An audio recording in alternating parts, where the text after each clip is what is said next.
حدیث نمبر 12 ترجمہ المومنین حضرت عائشہ کہتی ہیں کہ جو تم سے یہ کہے کہ نبی اکرم کھڑے ہو کر پیشاب کرتے تھے تو تم اس کی تصدیق نہ کرنا، اب بیٹھ کر ہی پیشاب کرتے تھے۔ امام ترمذی کہتے ہیں اس باب میں بریدہ عبد الرحمن بن حسنہ سے بھی احادیث آئی ہیں۔ اس باب میں حضرت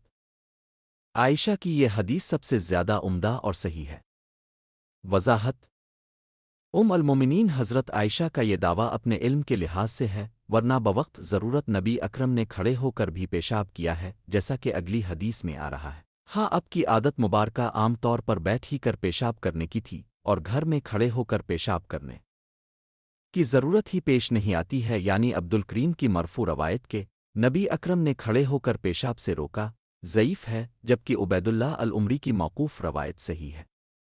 یعنی کھڑے ہو کر پیشاب کرنا حرام نہیں بلکہ منع ہے۔ دونوں مرفوع و موقوف حدیثوں میں فرق یوں ہے کہ مرفوع کا مطلب ہے نبی اکرم نے عمر کو جب سے منع کیا تب سے انہوں نے کھڑے ہو کر پیشاب نہیں کیا، اور موقوف روایت کا مطلب ہے کہ عمر اپنی عادت بیان کر رہے ہیں کہ اسلام لانے کے بعد میں نے کبھی کھڑے ہو کر پیشاب نہیں کیا۔